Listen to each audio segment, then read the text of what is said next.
everyone, Liz and Mike here with today's Whatcha Drinkin. With winter, cold, and flu season, we are featuring a Hot Toddy. Now you may ask yourself, where did a Hot Toddy come from? Well, there are many legends, some dating back many thousands of years all the way to India, and some dating to some Irish doctor with the last name Todd. But the real legend, the legend that really matters, is the one that Michael tells. So our hero goes to the doctor because he's not feeling well. And the doctor looks him over, examines him, and says, you have the flu.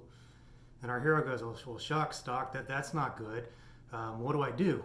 And the doc says, well, you're going to take these items I'm going to give you. I'm going to give you some shark tail. I'm going to give you some unicorn glitter and some turkey tail. So it's shark fin, right? Shark fin, what did I say? Shark tail. Shark fin. Big difference. Or shark cartilage. Yeah, shark tail cures a whole different, something else entirely. Shark fin.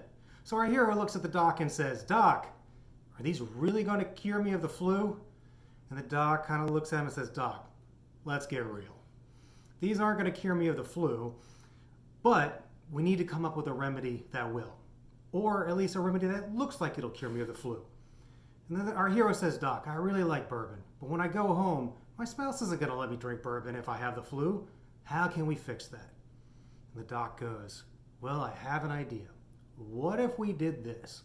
What if we took 2 ounces of bourbon, Bowers,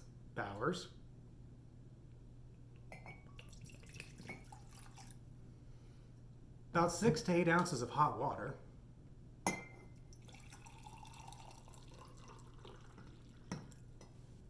a teaspoon of honey.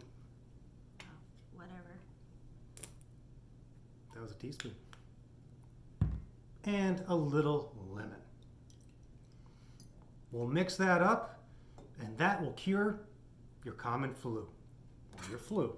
We'll even cure the common cold, but we won't tell anybody that right away. And our hero says, Doc, that's brilliant, but how will you make any money off this? And the doc says, I'll charge you for the honey. I'll write up a prescription for the honey. And our hero says, that's great, doc, because if I go home and I tell my spouse about this remedy and I don't have a prescription, they're not going to believe me. So the doc writes up a prescription, and the hero says, what are we going to call this? Well, my name's Todd, and the drink's hot, so let's call it a Hot Toddy. The hero says, that's wonderful. And that is how a Hot Toddy was born, and it's been curing the flu and the common cold ever since. So if you get a flu or common cold this winter, try a Hot Toddy. Cheers, what you drinking? What you drinking? Hot Toddy.